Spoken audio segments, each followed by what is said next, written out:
Assalamualaikum warahmatullahi wabarakatuh. Waalaikumsalam warahmatullahi wabarakatuh. Puji syukur kita panjatkan kehadirat Allah Subhanahu wa taala yang memberikan kita kesehatan dan mempertemukan kita kembali dalam kegiatan KIDI kali ini.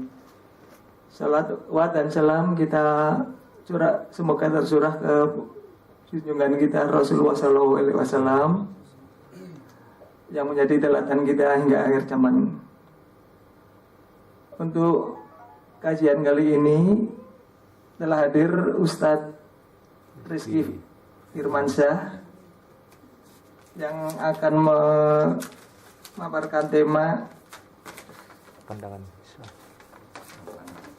pandangan Islam dalam menghadapi kesulitan hidup. Sebelum kita mulai, marilah kita lafazkan basmalah. Bismillahirrahmanirrahim.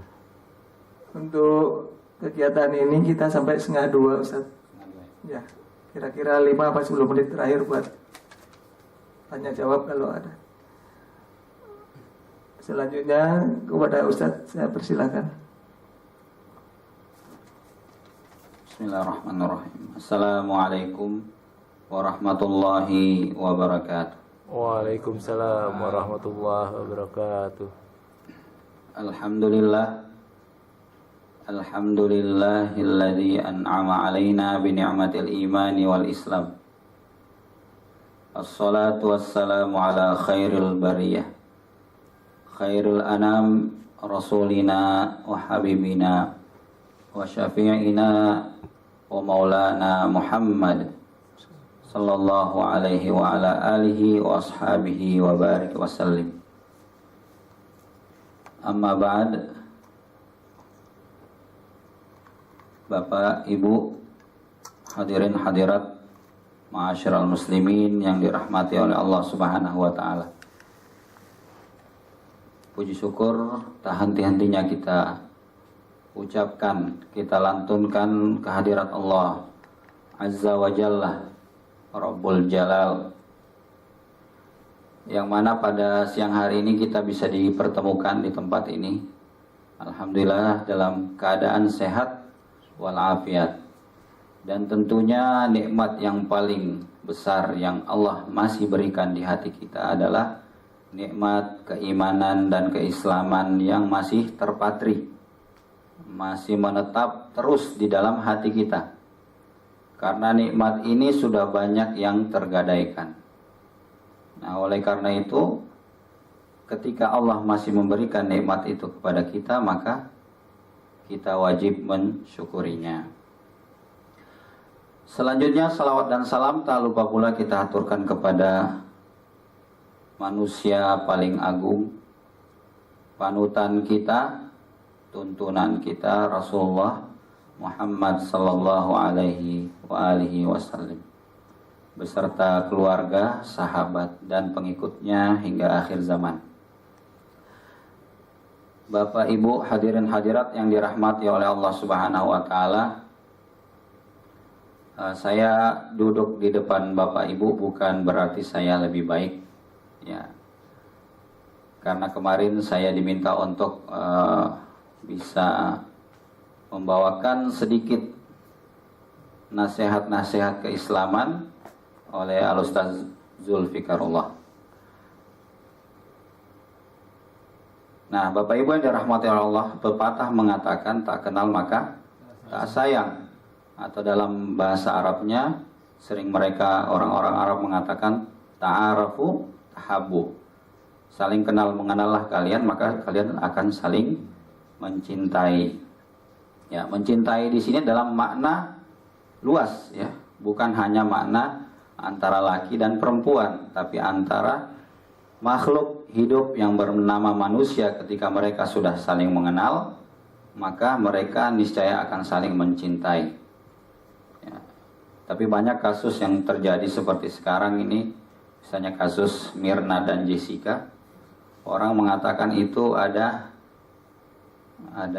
apa namanya, ya seperti itulah.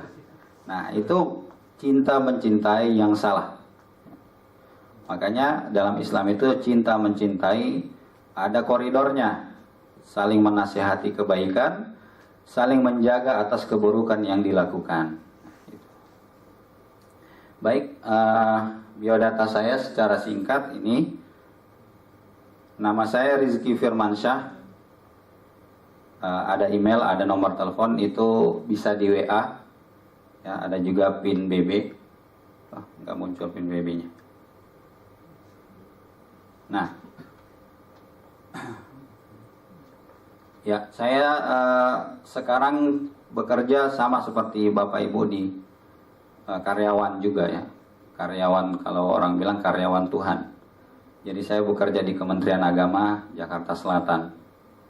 Jangan sampai Bapak Ibu di sini ketika mendengar kata-kata Kementerian Agama, oh ini dia yang korupsi Al-Quran kemarin. Ya. Atau ada yang bilang, wah ini Kementerian Agama ini, saya nikah mahal bayarnya. Ataukah ada yang kemarin terjadi di Kanwil Kementerian Agama DKI ya. Mungkin itu tersebar sampai di Detikcom, terbaca bahwa kegiatan Hari Amal Bakti Kementerian Agama DKI Jakarta, orang tari Bali pakai karpet masjid. Jadi ingin saya tekankan di sini mewakili Kementerian Agama bahwa Kementerian Agama itu memiliki karyawan 227.000. Jadi ketika satu orang oknum membuat kesalahan, maka tidak boleh dilimpahkan kepada 227.000. Masih banyak orang-orang Kementerian Agama yang memiliki kebaikan dan tentunya sama juga ada keburukannya. Nah, Bapak Ibu yang dirahmati Allah, sebelum kita masuk, saya mohon maaf kalau mungkin dialek saya berbicara atau kata-kata saya mirip orang Timur ya, walaupun wajah saya mirip orang Barat. Enggak, memang karena saya asli dari Timur. Memang merantau ke Jakarta. Bapak Ibu yang dirahmati oleh Allah Subhanahu wa taala. Baik, kita masuk bahwa sekarang zaman kecanggihan teknologi, kemudian banyaknya permasalahan yang dihadapi, terutama seperti kita ini karyawan. Kemarin ada kasus, ada kabar bahwa beberapa perusahaan sudah tutup ya, seperti Toshiba dan Panasonic. Nah itu karyawannya takut tentang PHK dan sebagainya. Nah itu bisa saja terjadi kepada diri kita. Nah oleh karena itu kita harus kembalikan kepada pribadi kita lagi. Ya. Tentunya di sini saya melihat bahwa kebanyakan dari umat Muslim, kebanyakan mohon maaf tidak semua, jadi sebagian ya dari umat Muslim itu ketika dia beragama Islam, representasi daripada keislamannya itu masih jauh. Saya, contoh, mengaku sebagai seorang Muslim, tapi saya ternyata sholatnya bolong-bolong. Saya masih makan di satu tempat yang kehalalannya tidak kita ketahui. Walaupun misalnya sekarang restoran tertulis no pork gitu kan. Tapi no pork itu bukan berarti dia tidak mengandung unsur alkohol, tidak mengandung unsur selain daripada pork itu atau babi. Ya. Institusi yang kita percaya di Indonesia ini adalah MUI dan juga beberapa institusi yang lain yang bisa mengeluarkan tentang kehalalan. Karena memang saya lihat Bapak Ibu, hampir sebagian besar restoran-restoran yang terkenal itu pemiliknya adalah non-Muslim. Ya, mereka tidak memperhatikan hal-hal tersebut walaupun konsumennya adalah mayoritas orang Muslim. Nah, oleh karena itu pantaslah Muhammad Abdus, salah satu ulama Al-Azhar, mengatakan bahwa al-Islamu mahjubun bil muslimin. Sesungguhnya kebaikan Islam itu tertutupi oleh tingkah laku orang-orang Muslim. Tingkah laku orang-orang Muslim yang menutupi kebaikan dan kebenaran Islam. Oleh karena itu ketika orang Barat yang masuk ke dalam agama Islam, mereka masuk ke dalam agama Islam itu dengan mempelajari literatur dari Islam itu sendiri, bukan dari komunitas orang-orang Muslim. Walaupun tidak semua. Oleh karena itu image yang menggambarkan inilah yang harus kita perbaiki. Bagaimana kita membuat jati diri kita ini menjadi lebih baik sebagai seorang muslim yang baik. Nah, Bapak Ibu yang dirahmati oleh Allah, oleh karena itu menghadapi situasi yang seperti ini, Islam memberikan banyak sekali jalan keluar atau step-step yang harus kita lalui. Saya catat kurang lebih di sini sekitar 50. Ya, 50 kalau dibagi 5 menit berarti berapa menit? Ya. Tapi saya diskon, jadi hanya 5 saja. Ya, 5 saja. Di sini harus ada yang kita pahami. Yang pertama adalah sebagai seorang muslim harus memiliki sifat optimisme. Optimisme atau tafaul dalam bahasa Arabnya. Jadi kalau ada nama teman kita namanya tafaul, berarti dia artinya optimis. Ada teman saya dulu namanya tafaul. Saya panggil optimis. Ya, karena memang tafaul artinya optimis. Nah, optimis di sini mengatakan bahwa kita sebagai umat manusia diciptakan oleh Allah Subhanahu wa taala beserta rezeki kita yang kita akan bawa. Dari ketika kita lahir sampai nanti kita meninggal, Allah sudah menetapkan rezeki kita. Nah, itulah optimis yang harus kita tanamkan dalam diri kita. Maka dari itu Allah Subhanahu wa taala berfirman dalam surah Hud ayat 6, "Wa ma min dabbatin fil ardi illa 'alallahi rizquha wa ya'lamu mustaqarraha wa mustawda'aha kullum fi kitabim mubin." Jadi tidak ada binatang yang melata di muka bumi ini kecuali Allah sudah tentukan rezekinya. Binatang melata saja, dabbah itu binatang melata seperti cicak, ya. Ada yang takut cicak di sini, fobia. Ya, terus kecoa, ya, atau apa saja binatang melata, ular dan sebagainya, itu sudah ditentukan rezekinya oleh Allah Subhanahu wa taala. Apatah lagi kita manusia yang Allah memberikan satu keistimewaan yang tidak diberikan kepada makhluk yang lain, yaitu akal. Ya. Jadi Allah memberikan kita akal, menetapkan rezeki kita. Jadi kita harus optimis menjalani hidup. Maka dari itu sangat salah ketika seseorang yang mengambil atau mencari rezeki dengan cara yang tidak halal, karena dia pesimis atau tasya'um dalam bahasa Arabnya. Pesimis tentang rezeki yang telah ditentukan oleh Allah Subhanahu wa taala. Nah, oleh karena itu kita harus kembali bahwasanya optimisme itu harus menjadi modal utama dalam pribadi kita. Apalagi Bapak Ibu masih memiliki usia yang hampir sama dengan saya, yang masih sangat-sangat produktif, yang bisa memberikan kebaikan untuk Islam dan juga Indonesia ini. Nah, oleh karena itu, yang pertama Islam mengajarkan tentang optimisme. Saya mengambil satu contoh Bapak Ibu yang dirahmati oleh Allah Subhanahu wa taala, bagaimana kisah Nabi Ibrahim dan Ibunda Siti Hajar. Jadi dalam kisah Qasasul Anbiya disebutkan bahwa pada saat Nabiullah Ibrahim alaihissalam beserta Siti Hajar dan Nabiullah Ismail alaihim assalam itu berangkat menuju ke Makkah Al-Mukarramah. Berangkat menuju ke Makkah Al-Mukarramah, sampai di sana ternyata beberapa hari Nabi Ibrahim mempersiapkan bekal, ya, bekal untuk mereka, ya, bekal untuk mereka. Ternyata setelah itu Nabi Ibrahim kurang lebih beberapa hari pergi, meninggalkan Hajar dan Ismail. Pergi meninggalkan Hajar dan Ismail. Kemudian Siti Hajar bertanya kepada Ibrahim, "Ya Ibrahim, aina tazhab?" Wahai Ibrahim. Jadi ulama menggambarkan seperti itu. Bukan berarti bahasa Siti Hajar seperti itu. Kalau kita mungkin nggak sopan ya Pak, Ibu. Kalau misalnya istri kita panggil, Sandy mau kemana gitu kan, mohon maaf. Ya, ini tapi bahasa dari bahasa ulama membahasakan. Jadi dikatakan aina tazhab wa tatrukuni fi hadzal wadi allazi laisa fihi syai'un. Kemana kamu akan pergi wahai Ibrahim? Kamu meninggalkan kami di sini tidak ada apa-apa, di dalam satu lembah yang tidak memiliki apa-apa. Kemudian Nabiullah Ibrahim berjalan terus tanpa sanggup untuk melihat anak dan istrinya. Kemudian Siti Hajar bertanya lagi, tidak dijawab lagi. Kemudian Siti Hajar mengatakan,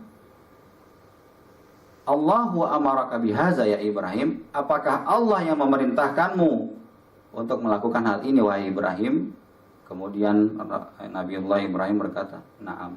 Iya, Allah yang memerintahkan engkau untuk tinggal di sini dan saya kembali ke Palestina." Apa jawab Siti Hajar? Ini optimisme, Bapak Ibu. Siti Hajar mengatakan, ya, "Izan, kalau begitu, lan nudhi'ah, kita tidak akan pernah disesatkan, tidak akan pernah ditinggalkan, madamallahu ma'ana, selama Allah bersama kami, selama Allah bersama kita, allazi amaraka bihaza, yang telah memerintahkan kamu wahai Ibrahim." Jadi keikhlasan, optimisme yang Siti Hajar berikan ketika mengatakan ternyata Allah yang memerintahkan hal tersebut dan Allah lah yang akan menjadi pelindung. Nah, oleh karena itu Bapak Ibu yakin ketika Allah telah menetapkan Bapak Ibu bekerja di sini, maka Allah bersama dengan Bapak Ibu, ya, selama Bapak Ibu yakin optimisme bahwa Allah lah yang memberikan rezeki, yang mengatur hidup kita. Nah, itu. Jadi itu yang pertama Bapak Ibu, ya, yaitu apa tadi? Optimisme. Kemudian yang kedua yang harus kita lakukan dalam kehidupan ini adalah usaha dan tawakal. Usaha dan tawakal. Jadi dua hal yang harus tetap berbarengan. Di sini saya mengambil contoh bagaimana usaha dari Siti Hajar tadi. Jadi lanjut cerita, lanjut kisah. Setelah Nabiullah Ibrahim pergi, kemudian tinggallah Ismail dan Hajar di Mekah. Yang dulu Mekah itu belum seperti saat ini. Dulu Mekah itu belum seperti saat ini. Sebagaimana tadi doa Nabi Ibrahim, Allahumma inni askantu min zurriyati biwadin ghairi zi zar'in inda baitikal muharram. Ya Allah, sesungguhnya saya meninggalkan istri saya, anak saya di sini di lembah yang tidak memiliki zar', tidak memiliki pepohonan, tandus, gersang, inda baitikal muharram, di Baitul Haram, Baitullah Al-Haram, yaitu Makkah Al-Mukarramah.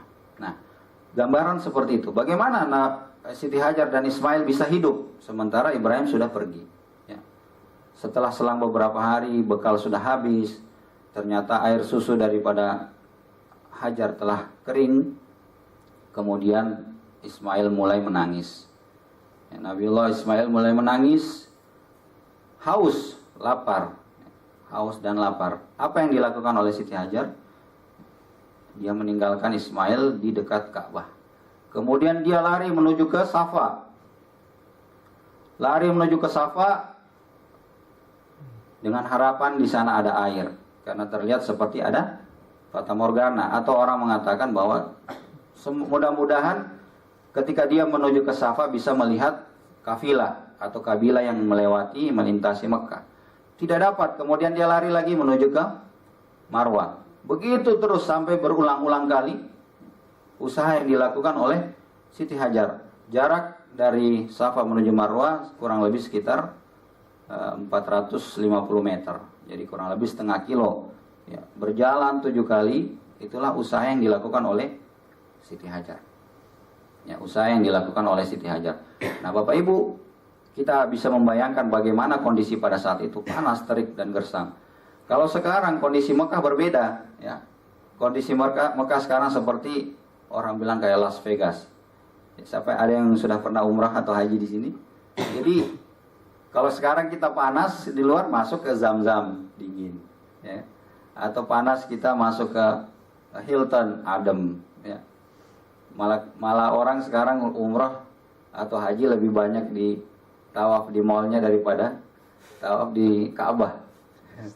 Karena begitu kondisi sekarang, keimanan untuk beribadah di sana lebih teruji, ya, karena godaan dunia ternyata lebih banyak ketika kita sekarang berangkat haji maupun umrah. Nah, Bapak Ibu yang dirahmati oleh Allah Subhanahu wa taala, inilah usaha yang dilakukan oleh Siti Hajar. Kemudian setelah itu apa? Tawakal. Siti Hajar tidak yakin bahwa di sana akan ada air, di situ akan ada air, tapi dia usaha, kemudian dia tawakal. Maka dari itu Nabi SAW mengatakan dalam salah satu hadisnya yang diriwayatkan oleh Umar bin Khattab radhiyallahu anhu, anna Rasulullah sallallahu alaihi wasallam qala. Jadi Rasulullah bersabda, "Lau annakum tatawakkaluna 'ala Allahi haqqa tawakkulih." Sekiranya kalian itu bertawakal kepada Allah Subhanahu wa taala dengan sebenar-benarnya tawakal. La razaqakum, pasti niscaya kalian akan diberikan rezeki. Kama yarzuqut tayra, seperti halnya Allah memberikan rezeki burung. Taqdu khisama, dia berangkat pagi-pagi dalam keadaan lapar. Wataruhu bitana, dia pulang sore hari dalam keadaan kenyang, perutnya sudah gendut. Bitana itu artinya perutnya penuh, ya, penuh dengan makanan. Nah, inilah tawakal yang dicontohkan oleh Allah Subhanahu wa taala melalui kalam Rasulullah sallallahu alaihi wasallam. Jadi tawakal itu adalah, ya, sebagaimana ulama mengatakan, nah, hakikat tawakal itu adalah i'timadul qalbi 'ala Allah azza wa jalla fi istijlabil masalihi wa daf'il madarri min umuri dunya wal akhirah. Jadi hakikat daripada tawakal adalah menyandarkan hati kita. Jadi yang menguasai diri kita ini sebenarnya adalah hati, ya. Maka hati kita itu kita sandarkan kepada Allah Subhanahu wa taala untuk apa? Istijlabil masalih, untuk kita mendapatkan maslahat kebaikan di muka bumi ini. Kemudian wadaf'il madar, dan untuk menjauhkan daripada kemudaratan, bahaya dan sebagainya. Min umuri dunya wal akhirat, dari semua urusan-urusan dunia dan akhirat. Jadi model daripada tawakal itu adalah kita ini serius untuk menyandarkan usaha kita itu keberhasilannya hanya kepada Allah Subhanahu wa taala. Ya. Walaupun kita sudah usaha dan yakin 100% usaha kita, maka 1%-nya itu harus kita tawakal.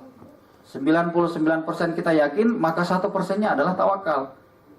Karena ketika 1% tidak bisa, tidak terjadi, maka 99 akan gagal. Nah, oleh karena itu, itulah yang dikatakan oleh Allah Subhanahu wa taala bahwa wa may yatawakkal 'ala Allah fa huwa hasbuh. Barang siapa yang bertawakal kepada Allah, maka Allah mencukupi. Akan mencukupkan usaha-usaha yang kalian lakukan.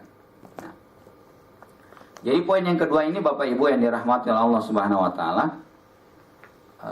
ketika kita tawakal, maka kita akan mendapatkan rezeki seperti halnya burung mendapatkan rezeki. Burung yang dimaksud adalah burung yang lepas, ya. Bukan burung yang mungkin Bapak pelihara di rumah kayak karcer cucaro itu segala macam. Itu harus Bapak kasih makan. Kalau nggak kasih makan mati dia. Ya. Seperti halnya Nabi mengatakan masuk neraka orang yang menyimpan kucing di rumahnya, kemudian dia tidak beri makan, kemudian dia tidak membiarkan kucing itu untuk mencari makan. Nah, jadi berbeda contoh yang digambarkan. Jadi burung yang saya maksud adalah burung yang lepas. Itu yakin ketika mereka pulang, mereka dalam keadaan kenyang, bahkan bisa membawa sisa untuk bekal untuk anak-anak yang berada di sarangnya. Nah, itulah keyakinan yang harus digambarkan pada diri kita. Nah, Bapak Ibu yang dirahmati oleh Allah, jadi tawakal, usaha dan tawakal ini harus dibungkus dengan ibadah. Harus dibungkus dengan ibadah. Jadi Islam berbeda dengan agama yang lain. Usaha kita itu harus sinkron, harus berbanding lurus dengan ibadah yang kita lakukan, agar harta yang kita dapatkan itu memiliki keberkahan, ya, keberkahan. Ada yang mengatakan bahwa saya enggak ibadah, harta saya banyak, saya bahkan mungkin buat maksiat dan sebagainya, tapi Allah berikan saya harta. Jangan salah. Ya, dalam salah satu hadis mengatakan itu adalah ujian, ya, yang dikatakan bahwa itu bentuk dari istidraj, ujian yang bisa saja Allah membiarkan kita untuk tidak mendapatkan hidayah. Nah, oleh karena itu ibadah yang kita lakukan maka akan membantu usaha dan tawakal kita. Nah, dari sini Allah mengatakan dalam surah An-Najm ayat 39, wa alaisa lil insani illa ma sa'a. setiap manusia itu tidak akan mendapatkan sesuatu kecuali sesuai dengan apa yang dia usahakan, ya, dia usahakan. Jadi selain rezeki yang Allah telah tentukan, maka Allah akan memberikan sesuai dengan apa yang diusahakan. Nah, oleh karena itu saya ingin memberikan salah satu filosofi tukang parkir dalam mencari rezeki ini. Ketika kita memiliki rezeki, seperti ini filosofi tukang parkir. Bapak Ibu, tukang parkir itu tidak pernah sombong. Benar nggak? Sombong nggak? Tukang parkir itu tidak pernah sombong. Dia punya mobil banyak, tidak sombong. Kemudian gonta-ganti mobil, tidak takabur. Kemudian mobilnya diambil satu persatu hingga habis, tidak sakit hati. Ada nggak tukang parkir sakit hati kalau mobilnya diambil? Enggak kan? Ya karena mobil yang dipegang oleh tukang parkir itu ibaratnya hanyalah titipan.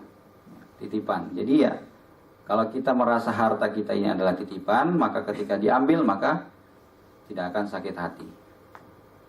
Tidak akan sakit hati. Oleh karena itu Allah mengatakan, dalam harta yang kalian miliki itu ada harta orang lain. Nanti akan kita jabarkan pada poin selanjutnya. Nah, jadi itulah salah satu filosofi tukang parkir itu, karena tidak merasa memiliki harta, tidak merasa memiliki sesuatu, hanya sebagai titipan yang harus dimanfaatkan sebaik-baiknya. Kenapa? Karena ketika mobilnya baret, maka yang punya mobil akan marah kepada tukang parkir atau minta ganti rugi. Harus dijaga. Begitu juga titipan yang Allah berikan berupa anak, berupa harta dan sebagainya, maka kita jaga dengan baik, ya. Kita jaga dengan baik. Kemudian ketika dia pergi akan kita ikhlaskan karena itu merupakan titipan. Nah, yang tadi saya gambarkan bahwa usaha dan tawakal itu harus berbanding lurus dengan ibadah, yaitu mendekatkan diri kepada Allah. Kenapa Bapak Ibu? Karena banyak kasus yang terjadi, mereka yang sudah berusaha sekuat tenaga mendapatkan rezeki, ternyata mereka makin jauh dari agama, makin jauh daripada ibadah kepada Allah Subhanahu wa taala yang memberikan rezeki. Karena Allah sendiri mengatakan, wa'alamu annama amwalukum wa auladukum fitnah. Ketahuilah bahwasanya harta yang kalian miliki, anak-anak yang kalian miliki itu adalah fitnah. Fitnah itu ujian, cobaan. Cobaan yang diberikan kepada kita. Maka wa annallaha indahu ajrun azim. Ketika kita melakukan atau kita menjaga fitnah yang cobaan yang Allah berikan, maka Allah akan memberikan ajar atau pahala ganjaran yang sangat besar. Ya. Pahala ganjaran yang sangat besar. Nah. Baik, Bapak Ibu yang dirahmati oleh Allah Subhanahu wa taala, masih ada 3 lagi dan ini mungkin lebih ringkas. Karena saya juga membuat PowerPoint-nya juga dari mulai tadi pagi, jadi kurang mantap kelihatannya ya, mohon maaf. Nah, yang ketiga adalah kita berkorban, yaitu berzakat, berinfak harta dan jiwa. Ya, sebagaimana saya gambarkan tadi, bahwasanya wa fi amwalihim haqqun lis-sa'ili wal mahrum. Dari harta yang kita miliki itu ada hak-hak orang yang meminta dan orang-orang yang terhalangi untuk mendapatkan rezeki. Nah, ketika kita dalam keadaan susah, maka jangan menjadikan kesusahan kita itu menjadi alasan untuk tidak kita berkorban. Karena berkorban yang kita bisa lakukan adalah bukan hanya sebatas harta, jiwa, ilmu, ya, kebaikan dan sebagainya itu bisa kita berikan. Bagaimana contoh yang saya gambarkan tadi, Nabiullah Ibrahim berkorban untuk meninggalkan anak dan istrinya. Ketika dia pulang, ternyata anaknya sudah mulai balagas saya, kemudian mulai lari-lari, mulai senang, gembira. Ternyata Allah memerintahkan Nabiullah Ibrahim untuk menyembelih anaknya, Nabiullah Ismail. Ini merupakan cobaan yang Allah uji kepada Khalilullah. Khalilullah itu teman, ya, bersahabat, sahabat Allah, yaitu Nabiullah Ibrahim. Nah, ini Nabi Ibrahim rela berkorban, Bapak Ibu. Jadi ini kisah sejarah yang harus kita luruskan, bahwa yang sebenarnya dalam Islam yang disembelih itu adalah Ismail, ya. Berbeda dengan pemahaman di luar Islam, yaitu Nasrani dan mungkin Yahudi, yang mengatakan yang disembelih adalah Ishak. Nah, jadi bagaimana Nabi Ibrahim berkorban untuk bisa mendekatkan diri kepada Allah Subhanahu wa taala. Apatah lagi kita, ya, yang Allah berikan kenikmatan yang sungguh luar biasa, yang Allah berikan kecukupan untuk kita hidup, maka berkorbanlah untuk kebaikan kita. Nah,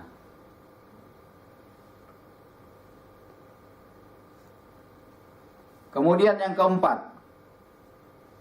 keempat adalah mempertahankan prinsip yang diyakini kebenarannya, atau istiqomah, dalam bahasa Islamnya istiqomah. Ya, istiqomah. Ada namanya istiqomah sini, Bu. Nah, istiqomah itu adalah tetap tegak, ya. Itu istiqomah berasal dari bahasa Arab yang akar katanya adalah qoma, berdiri. Qoma yaqimu istiqomah. Dia adalah masdar. Tetap tegak, tetap memiliki prinsip. Ya, sebagaimana prinsip dari Indosat, apa motonya? The future is here, ya, kalau nggak salah itu. Ya. Masa depan adalah di sini. Nah, jadi kita harus memiliki prinsip. Seperti halnya ulama mengatakan kalian tidak akan mendapatkan hakikat daripada tauhid kecuali kalian bisa mengikuti filosofi kelapa. Filosofi kelapa itu seperti ini, Bapak Ibu. Filosofi kelapa itu dia jatuh. Dijatuhkan, apakah jatuh sendiri. Kemudian setelah jatuh dikupas lagi, ya. Dikupas, dibuka batoknya, dibuka kelapanya, kemudian dibelah lagi, ya. Kemudian diambil saripatinya, diperas menjadi santan, menjadi minyak. Itulah inti daripada kelapa. Inti daripada kelapa adalah santan, minyak. Kalau kelapa muda ada isinya. Nah, seperti halnya itu juga manusia. Ketika kalian ingin mendapatkan hikmah daripada tauhid, maka kalian harus siap untuk menjadi seperti kelapa, jatuh, kemudian dibelah, kemudian dan sebagainya, maka kita akan menjadi pribadi yang kuat. Tapi harus memegang prinsip yang kita yakini kebenarannya secara qat'i, ya. Secara qat'i, artinya apa? Secara memang sudah ada dalilnya dalam Al-Qur'an. Misalnya Allah itu esa, udah tidak bisa kita mengatakan tawar-tawar dulu, apa kamu mau kasih ke saya biar bisa jadi dua. Nggak bisa begitu. Itu sudah qat'i. Qat'iyus subut, sudah tidak boleh tawar-tawar. Nah, berbeda dengan misalnya zaniyus subut. Persoalan misalnya sholat subuh apakah kita kunut atau enggak, gitu kan. Nah, itu zaniyus subut. Ada yang mengatakan dalam mazhab Syafi'i mengatakan bahwa disunahkan untuk kunut. Kunut, ataukah kita sholat tarawih apakah 8 rakaat ataukah 20 rakaat 20 rakaat atau 8 rakaat. Ya silakan mana yang sanggup untuk kita lakukan, karena itu adalah zaniyus subut yang kita boleh toleransi dengan perbedaan orang lain, ya. Perbedaan orang lain. Jangan sampai, alhamdulillah sekarang di Indonesia sudah jarang kita dengar ada sholat 2 kali. Dulu mungkin waktu saya masih di daerah, di kampung dulu pernah. Jadi orang sholat yang 8 rakaat lebih dulu sholat, kemudian mereka pergi, setelah itu datang lagi yang 20 rakaat. Nah, jadi ini perbedaan yang harusnya kita bisa toleransi dalam hal tersebut. Di Madinah, di Mekah sendiri sholatnya 20 rakaat. Dan dia sholatnya setiap tarawih itu 1 juz membaca. Saya juga pernah waktu sholat, banyak juga di masjid-masjid yang ada mungkin di Indonesia atau di luar negeri, itu sholat hanya 8 rakaat. Sedikit, tapi dia sholatnya ternyata bacanya 1 juz. 1 juz, ada yang membaca satu lembar, ya, 1 lembar setiap rakaatnya. Itu boleh. Jadi tidak ada pertentangan yang harus kita pertentangkan dalam hal tersebut. Berbeda dengan sesuatu yang sudah pasti. Nah, kemudian Bapak Ibu yang dirahmati oleh Allah, terakhir yaitu kita harus memiliki persatuan, kesatuan, dan kebersamaan. Jadi teman-teman yang kita miliki itu adalah saudara kita yang harus tetap kita pertahankan kebersamaannya. Pertahankan kebersamaannya yang mana mereka akan menjadi penguat dalam kehidupan kita. Maka dari itu Rasulullah mengatakan seperti ini. Innallaha la yajma'u ummati 'ala dhalalah. Jadi sesungguhnya Allah tidak akan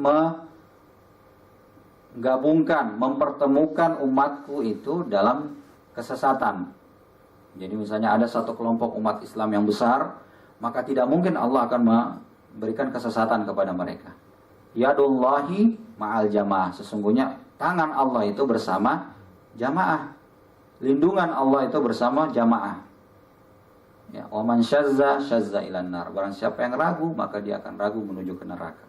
Oleh karena itu, kebersamaan yang kita miliki harus kita terus pupuk.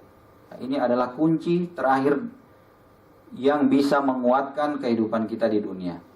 Karena Islam itu adalah saling nasihat menasihati.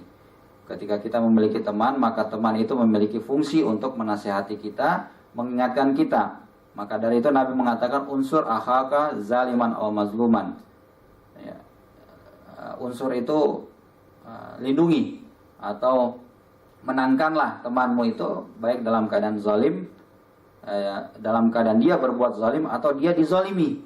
Kemudian sahabat bertanya, kita tahu Rasulullah orang yang dizalimi itu harus kita bantu, kita lindungi. Tapi bagaimana mereka yang menzalimi, bagaimana kita harus bantu? Kemudian Rasulullah mengatakan, hentikan kezaliman yang mereka lakukan. Nah, ketika kita melihat kezaliman atau ketidakbaikan yang dilakukan oleh teman, oleh saudara kita seiman, maka kita wajib untuk menghentikan kezaliman yang dia lakukan. Nah, Bapak Ibu yang dirahmati oleh Allah, inilah yang bisa saya sampaikan tentang bagaimana kita menyikapi kehidupan yang semakin sulit. Semakin sulit, walaupun Allah Subhanahu wa taala tidak akan meninggalkan kita jalan yang gelap, kecuali Allah akan memberikan jalan yang lurus yang bisa menjadi penerang atau menjadi jalan keluar bagi kita yang ditimpa musibah atau dalam keadaan susah. Mungkin sekian yang bisa saya sampaikan. Mohon maaf apabila ada kekurangan dan kehilafan. Saya kembalikan kepada Pak Fajar. Akhirul kalam minallahi musta'an wa alaihi tiklan. Assalamualaikum warahmatullahi wabarakatuh. Demikian tadi tausiah dari Ustadz. Dari tausiah itu dapat kita simpulkan bahwa sebagai seorang muslim kita harus mempunyai sifat optimisme. Kita harus selalu berusaha dan bertawakal, selalu berkorban zakat, infak, harta dan jiwa, mempertahankan prinsip yang diyakini kebenarannya, serta kita harus memiliki persatuan, kesatuan dan kebersamaan. Untuk selanjutnya, jika ada pertanyaan dari hadirin sekalian.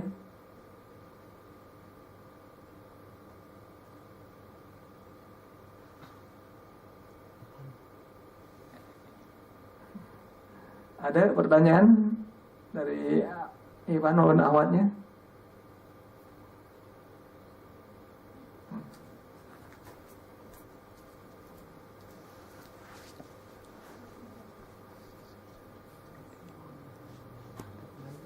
Assalamualaikum warahmatullahi wabarakatuh. Waalaikumsalam. Pak Ustadz, ini terkait dengan ikhlas ya. Baru beberapa waktu yang lalu, setelah saya meninggalkan saya yang dipanggil kembali Allah yang mempunyai, yaitu Allah Subhanahu wa taala. Terkait dengan ikhlas ini, saya sudah merasa ikhlas sebenarnya. Cuma setiap kali teringat, saya masih meneteskan air mata. Itu menurut Pak Ustadz itu bagaimana? Apakah saya memang saat ini belum ikhlas atau bagaimana? Terus yang kedua, doa-doa apa saja yang kira-kira bisa diterima oleh Allah Subhanahu wa taala agar diterima, maksudnya supaya saya ditempatkan di surga, tempat yang terindah. Terima kasih. Assalamualaikum warahmatullahi wabarakatuh.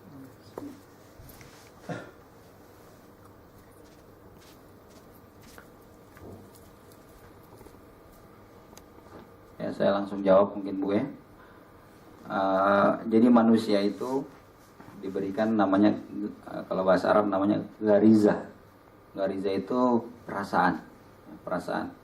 Jadi perasaan itu tidak akan bisa hilang karena memang itu Allah memberikan tabiat atau perasaan itu kepada manusia. Kalau menurut saya Ibu, itu merupakan hal yang wajar.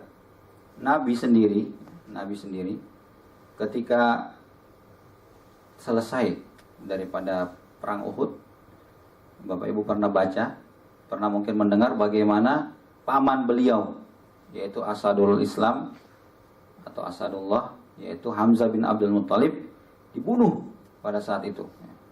Pada saat perang Uhud dibunuh oleh namanya Wahsy. Kemudian apa yang terjadi? Dadanya dibelah, diambil jantungnya, dikunyah oleh yang bernama Hindun. Nah, Hindun ini adalah istri daripada Abi Sufyan, musuh Islam pada saat itu.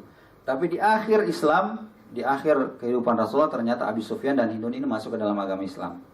Masuk ke dalam agama Islam atas hidayah. Makanya innaka la tahdi man ahbabta, walakinnallaha yahdi may yasha. Allah, kalian tidak akan memberikan petunjuk kepada orang yang kau cintai kecuali Allah memberikan petunjuk.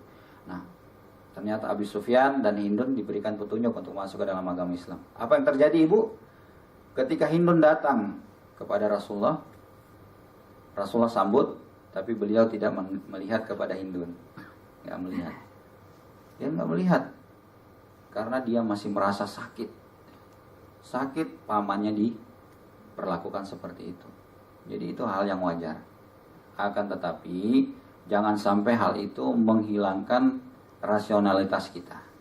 Ya, rasionalitas kita artinya kita sudah harus menerima bahwa kehidupan di dunia ini akan menghadapi akhir. Kita nggak tahu siapa yang akan duluan, Bapak mungkin yang duluan, saya belakangan, atau saya belakangan Bapak duluan. Kita nggak tahu. Ya, 2 minggu yang lalu guru saya itu hari pertama, sehari sebelumnya itu dalam keadaan sehat, ternyata malam hari dini hari meninggal. Itu kita tidak bisa menggaransi diri kita. Nah, maka dari itu rasionalitas kita harus berjalan untuk kita meyakini bahwa semua yang hidup akan mengalami kematian, entah dia duluan atau saya. Tapi yakin dan percaya, ketika anak atau manusia yang baru lahir kemudian dia meninggal atau usianya lebih muda, maka yakin dan percaya dosanya lebih sedikit. Ya, berbeda dengan kita ini, dosanya udah banyak. Meninggal kita kalau kita nggak barengi dengan ibadah, sudah bisa jadi 50-50, bisa jadi lebih banyak dosa kita. Itu pun Allah memberikan bonus kepada kita setiap ibadah. Bersedekah dapat 700 ya. Sholat dapat 10 pahala. Sholat di Masjidil Haram dapat 100.000 pahala. Sholat di Masjid Nabawi dapat 1.000 pahala. Itu pun kita masih kurang bersaing dengan umat-umat zaman dahulu. Kenapa? Karena usia kita hanya 60-70 tahun. Orang-orang dulu, Nabi Nuh berapa usianya, Bu? 1.400 tahun. 1.400 tahun, dan tidak ada yang mengikuti kecuali 300 orang. Nah itu. Jadi wajar gariza atau perasaan yang diberikan oleh Allah jangan ditahan, dibiarkan saja, tapi harus kita rasionalitas, dan juga tentunya tadi kita harus mendoakan anak kita yang telah lebih dahulu dipanggil oleh Allah Subhanahu wa taala dengan doa apa saja, doa kebaikan. Jadi sebenarnya doa itu apa saja yang kita minta. Hanya saja ada adabnya, ada tata cara. Yang pertama kita membaca puji syukur kepada Allah, alhamdulillah rabbil alamin. Kemudian salawat kepada Nabi, Allahumma sholli ala sayyidina Muhammad wa ala ali sayyidina Muhammad. Kemudian kita berdoa apa yang kita inginkan, doa itu kebaikan ya. Jadi doa keburukan itu bisa saja Allah kabulkan ya. Tapi jangan salah, ketika doa itu ya, doa keburukan yang kita mintakan kepada orang lain bisa saja berbalik kepada diri kita. Maka dari itu setiap ada sesuatu maka kita doakan kebaikan kepada orang lain, apalagi terhadap orang yang kita cintai, orang yang kita sayangi, dan orang yang kita kasihi. Jadi doa kebaikan apa saja, Bu, ya, apa saja. Jadi doa itu tidak harus misalnya ada dalam Al-Quran. Walaupun doa yang paling baik adalah doa yang terdapat dalam Al-Quran dan As-Sunnah. Saya kira itu, Bu, cukup. Ada lagi Bapak Ibu?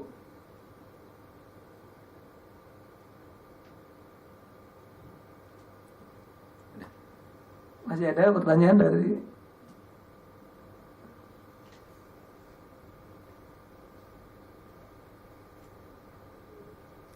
kalau tidak ada, kita cukupkan sekian saja. Sebelum kita akhiri, marilah kita lafazkan doa kafaratul majelis. Subhanaka wa bihamdika asyhadu an la ilaha illa anta astaghfiruka wa atubu ilaik. Sekian, wassalamualaikum warahmatullahi wabarakatuh.